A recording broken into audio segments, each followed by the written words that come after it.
What's up, ladies and gents, and welcome to week 121 of our League of Legends top 5 plays. We have some insanely pro plays to share with you guys, so I want you to sit back, relax, and enjoy. Without further ado, we're going to hop into our number 5 play with Juravis on Thresh. At the beginning of this play, we see Maokai come in with a lane gank as Tark lands the dazzle and he twisted advances in. While this is going on, Ashe stays on the enemy AD carry, scaring him away, and then chooses to actually go balls to the wall for the kill, disregarding the Lantern and chasing the Ezreal to secure the kill after being exhausted with a blind flash volley into the brush. Now it's up to Thresh to get her out of there as Tark stuns, but she cleanses it, and then Thresh exhausts Maokai as he twisted advances, suppressing the damage, and Vi comes back to help out. All of a sudden, with ult and Ghost, Singe comes rushing in and goes straight for Ashe, but right before the fling, we see a great flash E, stalling him, and then immediately after, an incredible hook pulling him against the tower and forcing the retreat.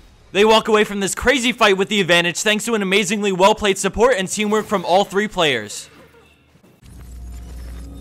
At our number 4 play, we have Columbus on Twisted Fate. For some backstory, we see Nocturne just pushed out top lane in this very close game, and right before his recall, the enemy team catches him for the kill and then immediately transitions to Baron. Red team backs out of the jungle, not wanting any part of a 4v5. As the enemy team sits on Baron, we see TF's ultimate start up as we see he ran down mid lane to get into range for his ultimate to place him right next to his creep wave. Blue team secures Baron and they start to recall, but then Ezreal stops Xin and Alistar with an Iceborne auto attack, and then he actually decides to arcane shift and stop Lee Sin last second before he recalls. He immediately gets vaporized, but this bought more time for Columbus to keep on pushing the base as we go back to him and see he has begun taking on the Nexus. Keep in mind, 5 players are recalling currently to stop this one Twisted Fate from winning the game. Out of nowhere, Alistar comes in and he flashes a WQ combo, also dodging Lee Sin's Sonic Wave, but he gets exhausted and kicked back as he runs in and finishes it off with a final Lichbane auto attack to win the game. Coming in at third place is zMadcomp on Vayne, and we start this play right after our team lost the fight and we see all 5 enemy players funneling in towards Vayne. She tumble dodges the bomb, finishes off Fiddles, swaps to Ezreal but gets taunted by Shen, and then she cleanses into a beautiful flash on Ezreal for the triple kill and finally gets onto Sona for the quad. They chase Ziggs to go for the ace, but with his minefield he gets the Guardian Angel to pop and brings down Nunu. With 1 player left on each team, they initially choose to back off and end the fight, but thanks to the ward placed near blue, Vayne has the upper hand and goes back in to finish him off with a great tumble, just barely clearing over the charge for the ace.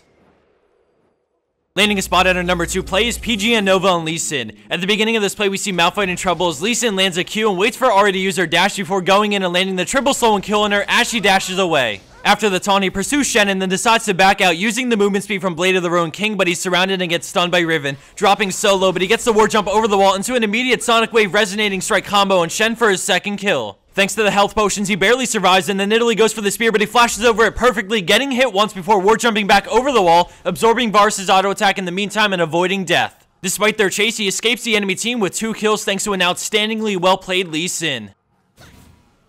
And for our number 1 pro play for this week, we have Permanent Love on Orianna in a high elo game with many familiar names you may recognize. This play starts out with the spin into a mocking shout, slowing Kog'Maw and forcing Alistar to support him. With Alistar deeply committed, purple team turns to fight and we pay attention to Orianna's ball, which is placed to deal damage to Tryndamere, but then all of a sudden she sees an opportunity to ult, catching all 5 enemy players on the rim of the circle and pulling them directly in the center as the general immediately follows it up with his ultimate, decimating the enemy team and turning the tides of the fight. In the blink of an eye, purple team has killed 4 enemy players, and after some chasing, the Alwan hunts down Diana for the ace and immediate win to follow. In addition to the game-changing Orianna ultimate, I have to give it up to purple team for playing that perfectly. The support from Alistar, the positioning of Kog'Maw, the perfect Orianna ultimate, and finally the follow-up ult from Hecarim to turn the 4v5 into an ace and win for purple team.